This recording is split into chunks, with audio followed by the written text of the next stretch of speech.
भारत ही नहीं संपूर्ण विश्व को सकारात्मक राजनीति की दिशा देने वाले युगदृष्टा, शरीफ, सौम्य व्यक्तित्व के धनी, प्रत्येक भारतीय के दिल में अगाध श्रद्धा प्राप्त करने वाले भारत रत्न पूर्व प्रधानमंत्री राजीव गांधी जी को शत शत नमन। राजीव गांधी जी भारतीय राजनीति के शिखर पुरुष थे और हमेशा रहेंगे, क्योंकि उन्होंने देश को युवा पीढ़ी के साथ कदम डालकर उनकी दृष्टि को देश की दृष्टि के रूप में परिवर्तित करने का ऐतिहासिक कार्य किया था। इसलिए राजीव गांधी जी को युगदृष्टा भी कहा जाता है। राजीव जी भारतीय राजनीति के सौम्य, शरीफ राजनीतिज्ञ के रूप में हमेशा याद किए जाएंगे। राजीव जी ने अपनी काबिलियत 1982 में आयोजित एशियाड खेलों की सफलता पूर्वक मेजबानी कर दुनिया को दिखा दी थी। इस आयोजन को सफल बनाने के लिए गठित समिति में सदस्य के रूप में राजीव जी ने बड़ी भूमिका निभाई थी। अपने प्रधानमंत्रित्व काल में पंचायतों को अधिकार देने वाले दूरसंचार क्रांति के जनक राजीव जी ने भारत को 21वीं सदी में सफलता के साथ ले जाने के लिए आए। राजीव जी ने भारत के नागरिकों को आधुनिक तकनीकों के द्वारा उन्नति के मार्ग पर लेकर जाने की आधारशिला रखते हुए देश को आत्मनिर्भर बनाने की दिशा में मजबूती प्रदान की थी।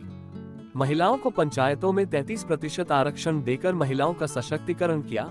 18 वर्ष की उम्र में मताधिकार का अधिकार देकर युवा वर्ग में विश्वास पैदा किया।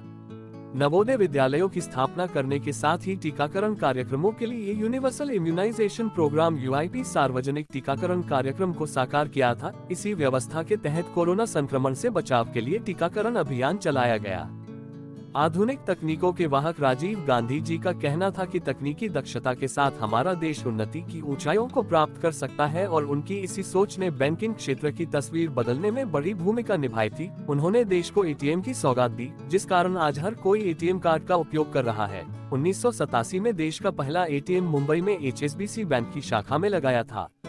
राजीव गांधी जी ने जहां कंप्यूटर, दूरसंचार, अंतरिक्ष विज्ञान के क्षेत्र में उल्लेखनीय कार्य किया था, वहीं सैन्य बलों को आधुनिक शस्त्रों, तकनीक से सक्षम बनाने के साथ सामरिक दृष्टिकोण से मजबूती प्रदान कर विश्व के अग्रणी राष्ट्रों की श्रेणी में भारत को खड़ा किया था। इसलिए पूरी दुनिया में राजीव गांधी जी को आधुनिक तकनीक को प्राथमिकता देने वाले राजनेता के तौर पर बहुत सम्मान के साथ स्मरण किया जाता है। भारत ही नहीं संपूर्ण विश्व को राजीव जी ने सकारात्मक राजनीति की दिशा दी थी। उसी के परिणामस्वरूप आज सारा विश्व बढ़ते और तरक्की करते भारत को देख रहा है। महान राजनीतिज्ञ राजीव गांधी जी हमेशा भारतीयों के दिलों पर राज करते रहेंगे। सभी के प्रेरणा स्रोत राजीव जी को शत शत नमन के साथ विनम्र श्रद्धांजलि। Our leaders in the past 30 years have established firm foundations on which we now have to build. India is an old country, but a young nation, and like the young everywhere, we are impatient. I am young, and I too have a dream. I dream of an India strong, independent, self-reliant, and in the forefront and the front rank of the nations of the world in the service of mankind. I am committed to realizing that dream through dedication, hard work, and the collective determination of our people. I thank you once again for the opportunity of sharing my thoughts with you. Thank you. Living under terrorist threats or threat of death has never really bothered me at all. I have not let it interfere with my functioning or my thinking or put any pressure on me at all. Yes, it's caused inconvenience because of the security arrangements and other problems. But if it comes to having to die for what you believe in, I don't hesitate. जब देश का प्रश्न उठता है तो खाली कांग्रेस दिखाई देती है और सब छोड़कर भाग जाते हैं। कश्मीर में भी ये हुआ, एक आंदोलन चला, वो शक्तियां ऊपर आईं जो आजादी के बाद पहली बार दिखलाई दी थी। शेख साहब के नीचे उनका नाम निशाना नहीं था, लेकिन एकदम से बाहर आने लगे। उनको हौसला कहां से मिला? हमारे हर एक विपक्ष दल के नेता से मिला, कॉन्क्लेव से मिला। जब इनका मुकाबला करना पड़ा तो कांग्रेस के कार्यकर्ताओं ने किया, इसी तिरंगे झंडे के नीचे। जब हम उनका मुकाबला कर रहे थे, जब हम उनका सामना कर रहे थे, तो विपक्ष दल के नेतागण श्रीनगर में बैठ के कॉन्क्लेव कर रहे थे। उन्होंने ऐसा वातावरण खराब किया, ऐसे बुरे बयान दिए कि कुछ ही दिन बाद पाकिस्तान का झंडा श्रीनगर में निकलने लगा। और हमें और भी ज्यादा दुख हुआ जब इन नेताओं ने झंडा देखने के बाद भी अपनी आवाज नहीं उठाई देश के हित में। I developed kidney ailment. Doctors advised me to go to the United States for further investigation and treatment. Difficult for me to make financial arrangements. Somehow, Rajiv ji came to know about that. He called me. He decided to include me in the delegation to the United Nations. I became a full-fledged member. All medical expenses were paid by the government. I came back fully recovered. बहुत कम लोगों को पता है कि वाजपेयी को cancer था mid 80s में। वाजपेयी को कैंसर था, अच्छा, तो किडनी की प्रॉब्लम बोलते थे। और राजीव को जब पता लगा तो उन्होंने इनको अमेरिका भेजा था ट्रीटमेंट के लिए, और ये स्पेसिफिक इंस्ट्रक्शन थी जब तक ट्रीटमेंट खत्म नहीं होता ये वापस नहीं आए। क्रॉस पार्टी रिलेशन देखे कि कोई प्रधानमंत्री नहीं बोला कि वाजपेयी को पॉलिटिकली मिसयूज कर सकते थे इस इंफॉर्मेशन को, किसी ने नहीं बोला। राजीव गांधी की डेथ के बाद उन्होंने एडमिट किया था कि राजीव ने मेरी जिंदगी बचाई।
देश के प्रधानमंत्री श्री राजीव गांधी जब दक्षिण यात्रा पर निकल रहे थे तब सोनिया गांधी को नहीं पता था कि वो आखिरी बार अपने पति को देख रही हैं। राजीव गांधी पेरम्बदूर पहुंचे जहां उनकी सभा होनी थी।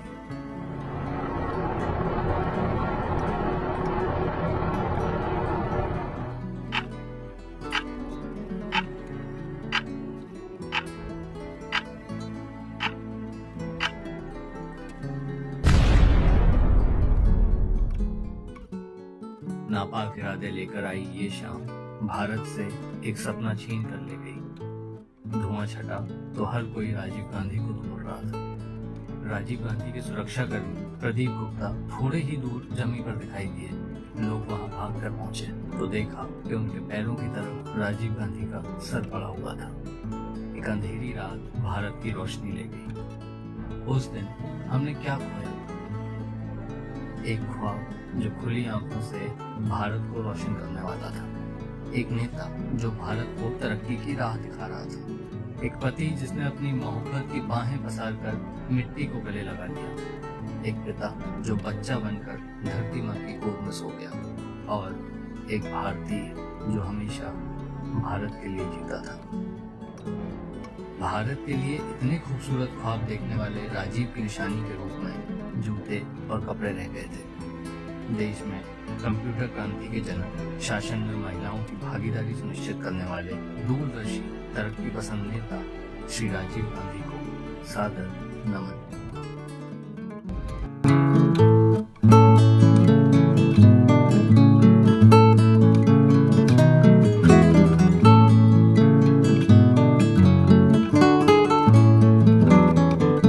Elections are won and lost, but the work of a nation never ends. We shall not falter in our resolve to do our duty by India. I and millions of Congress workers rededicate ourselves to the cause of India's greatness.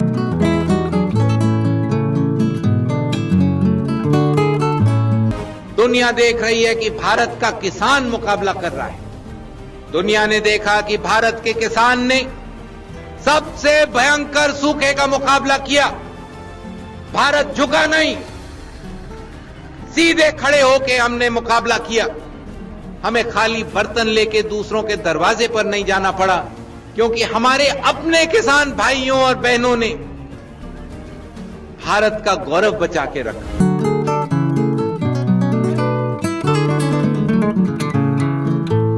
Bharat का भविष्य बच्चों का है, और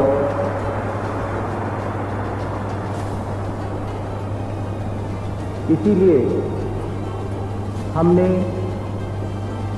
भविष्य अच्छा बनाने के लिए एक नया मंत्रालय बनाया है, ह्यूमन रिसोर्स डेवलपमेंट। यानी कि खाली शिक्षा नहीं, बल्कि शिक्षा से बहुत ज्यादा बड़े तरह से मनुष्य का विकास करने के।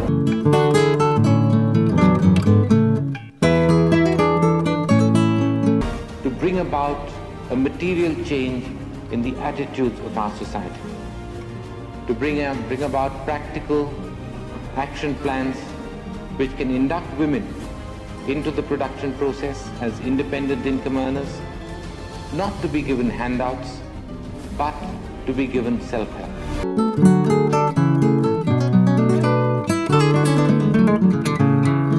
The poverty gap is essentially a technology gap. To eliminate poverty, we must improve the technology input at the lower level.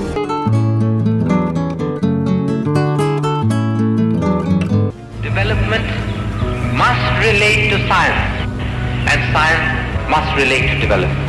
It's only then that we will be getting the answers, we'll be getting the speed of development that we are looking for.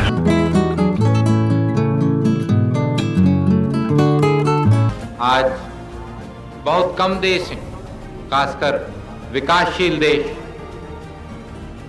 जो लोकतंत्र हैं, जो सचमुच में आजाद हैं। भारत आजाद है क्योंकि कांग्रेस ने भारत को ठीक सिद्धांतों पर चलाया।